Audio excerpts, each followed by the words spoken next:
नमस्कार, हिमाचल अभी-अभी.com से मैं दिव्या। पेश है आज के मुख्य समाचार। हिमाचल में स्टाफ नर्स और फार्मासिस्ट की 190 सहित 379 पदों पर होगी भर्ती। सीएम जयराम ठाकुर मंडी जिला के पद्धर में करेंगे राज्य स्तरीय हिमाचल दिवस समारोह की अध्यक्षता। जयराम ठाकुर ने किया दावा, नगर निगम के सभी परिणाम देखे जाएं तो हमारी जीत हुई है। कुलदीप राठौर बोले, नगर निगम में कांग्रेस की जीत ने बीजेपी का अहंकार तोड़ा। धर्मशाला में बीजेपी को मिला आजाद का साथ, नगर निगम में सत्ता पर काबिज होने का रास्ता साफ। वार्षिक परीक्षाओं को स्कूल शिक्षा बोर्ड तैयार, थर्मल स्कैनर के बाद परीक्षा केंद्र में जाने की होगी अनुमति, आना होगा आधा घंटा पहले। चिंतपूर्णी में नवरात्र मेलों के दौरान श्रद्धालुओं के लिए एसओपी जारी। देश व प्रदेश में बढ़ते कोरोना के मामलों को देखते हुए आप भी सुरक्षा के एहतियात उपाय जरूर करें। मास्क पहने, सोशल डिस्टेंसिंग के लिए 2 गज दूरी है जरूरी और अपने आसपास सफाई बनाए रखें। 45 वर्ष या इससे अधिक आयु के लोग कोरोना का टीका अवश्य लगाएं। अब समाचार विस्तार से। आपके स्वास्थ्य का प्रहरी श्री बालाजी हॉस्पिटल, कांगड़ा, हिमाचल। हिमाचल में सरकारी नौकरी का इंतजार कर रहे युवाओं के लिए अच्छी खबर है। हिमाचल कर्मचारी चयन आयोग हमीरपुर स्टाफ, फार्मासिस्ट, भाषाध्यापक, क्लर्क और फायरमैन के पदों सहित विभिन्न पदों पर भर्ती करने जा रहा है। हिमाचल कर्मचारी चयन आयोग ने विभिन्न विभागों में 379 पदों पर भर्ती प्रक्रिया शुरू कर दी है। इसके बारे में आज विज्ञापन जारी कर दिया गया है। इन पदों के लिए ऑनलाइन आवेदन 10 अप्रैल से शुरू होंगे। साथ ही 9 मई को आवेदन की अंतिम तिथि होगी।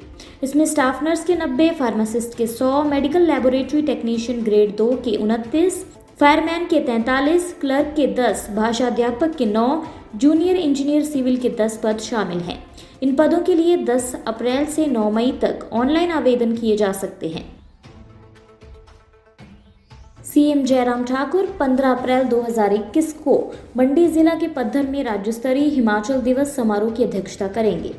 जल शक्ति मंत्री महेंद्र सिंह ठाकुर भी उनके साथ उपस्थित रहेंगे। इसके अलावा हिमाचल प्रदेश विधानसभा के अध्यक्ष विपिन सिंह परमार धर्मशाला, शहरी विकास मंत्री सुरेश भारद्वाज नाहन, सामाजिक न्याय मंत्री सरवीन चौधरी ऊना, तकनीकी शिक्षा मंत्री डॉक्टर रामलाल मारकंडा केलांग, पंचायती राज मंत्री वीरेंद्र कंवर हमीरपुर, उद्योग मंत्री बिक्रम सिंह सोलन, शिक्षा मंत्री गोविंद सिंह ठाकुर कुल्लू, स्वास्थ्य मंत्री डॉक्टर राजीव सहजल रिकांगपियो, ऊर्जा मंत्री सुखराम चौधरी चंबा, वन मंत्री राकेश पठानिया शिमला और खाद्य नागरिक आपूर्ति मंत्री राजेंद्र गर्ग बिलासपुर में जिला स्तरीय हिमाचल दिवस समारोह की अध्यक्षता करेंगे।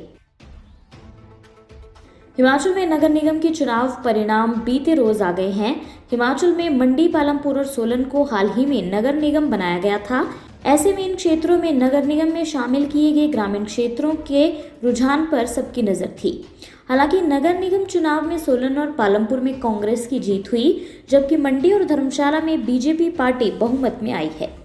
उधर आज नगर निगम चुनाव परिणाम को लेकर सीएम जयराम ठाकुर ने मीडिया से बातचीत में कहा कि ये जीत एक तरफा जीत नहीं है और बीते रोज के सभी परिणाम देखे जाएं तो हमारी जीत हुई है। सोलन में हमें 10,000 से ज्यादा मत मिले और कांग्रेस को 9,000 के करीब मत मिले। सीएम ने कहा कि कांग्रेस ने चुनावों में नगर निगम बनाने का विरोध किया। शहर में कुछ बोलते रहे और गांव में कुछ बोलते रहे। हम शहर में भी वही बोलते रहे और गांव में भी वही बोलते रहे। अन्य समाचार ब्रेक के बाद। Shri Balaji multi speciality hospital Kangra, जहां आपको एक ही छत के नीचे मिले बेहतरीन चिकित्सा सुविधाएं, cardiology, laparoscopic, general surgery, neuro surgery, orthopaedics, paediatric, radio diagnosis, urology, gastroenterology, ophthalmology, pathology, medicine, anaesthesia और डेंटल जैसी अत्याधुनिक और बेहतरीन चिकित्सा सुविधाएं, 24 घंटे इमरजेंसी सुविधा, 9 बेड के साथ critical care unit, cardiac monitor और डिफिब्रिलेटर्स, सेंट्रल ऑक्सीजन लाइन और वेंटिलेटर सुविधा। हिमाचल प्रदेश के सबसे बड़े निजी स्वास्थ्य सेवा प्रदाताओं में से एक Shri Balaji multi speciality hospital Kangra राष्ट्रीय स्वास्थ्य बीमा योजना के साथ सूचीबद्ध Shri Balaji multi speciality hospital Kangra BPL परिवारों के लिए अस्पताल में कैशलेस भर्ती होने के साथ ही ईसीएच की भी सुविधा। हमारा पता Shri Balaji multi speciality hospital, Balaji Vihar, Ujjain, Kangra. संपर्क करें 9218411108 पर। Shri Balaji multi speciality hospital Kangra.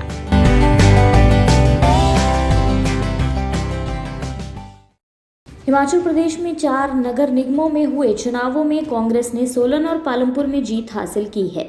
इस जीत की खुशी में कांग्रेस ने आज राजीव भवन शिमला में जश्न मनाया। जीत के जश्न में कार्यकर्ताओं ने खूब पटाखे फोड़े और मिठाइयां बांटी। कांग्रेस प्रदेशाध्यक्ष कुलदीप राठौर ने कहा कि कांग्रेस प्रत्याशियों की इस जीत ने बीजेपी के अहंकार को तोड़ दिया है, जो बीजेपी कांग्रेस मुक्त भारत करने का दावा करती है। उनके लिए कांग्रेस की ये जीत करारा जवाब है। राठौर ने इस जीत का श्रेय सभी कांग्रेस कार्यकर्ताओं को देते हुए आगामी 2022 के विधानसभा के चुनावों में प्रदेश में कांग्रेस की सरकार बनने का दावा किया। हिमाचल के 4 नगर निगम के चुनाव संपन्न होने के बाद परिणाम भी घोषित हो गए हैं। धर्मशाला में किसी भी पार्टी को बहुमत नहीं मिल पाया है। यहाँ पर निर्दलीय के हाथ में सत्ता की चाबी है। वहीं बीजेपी ने एक निर्दलीय को साथ लेकर नगर निगम धर्मशाला की सत्ता पर भी कब्जा करने की तैयारी कर ली है। बीजेपी को वार्ड नंबर 16 से जीते सर्वचंद गलोटिया का साथ मिल गया है।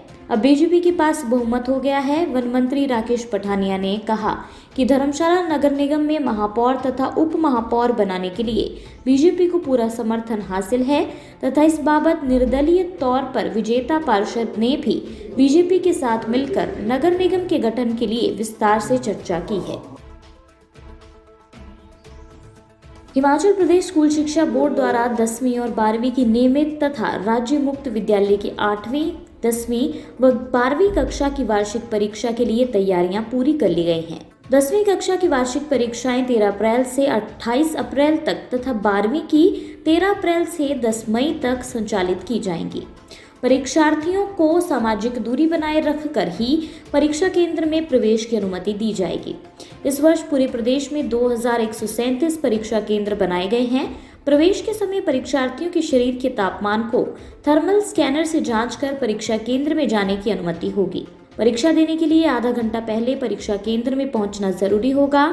बुखार, खांसी और जुकाम आदि लक्षणों से पीड़ित परीक्षार्थियों के लिए एक अलग कमरे की व्यवस्था की जाएगी ताकि अन्य परीक्षार्थियों को असुविधा ना हो। चैत्र नवरात्रों के दौरान कोविड संक्रमण की रोकथाम के लिए एसओपी जारी करते हुए डीसी ऊना राघव शर्मा ने बताया कि मंदिर क्षेत्र में चिन्हित स्थानों पर श्रद्धालुओं की कोविड-19 लक्षणों के लिए स्क्रीनिंग की जाएगी। सड़कों के किनारे और धर्मशालाओं के अंदर व बाहर किसी भी प्रकार के सामुदायिक रसोई या लंगर की अनुमति नहीं होगी। मंदिर क्षेत्र में अस्थायी दुकानों व अस्थायी पार्किंग भी प्रतिबंधित रहेगी ताकि श्रद्धालुओं की भीड़ एकत्रित ना हो।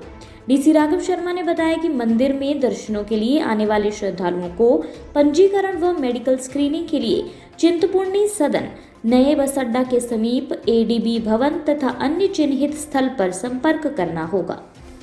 इसी के साथ ये रेडियो बुलेटिन यहीं समाप्त होता है। धन्यवाद।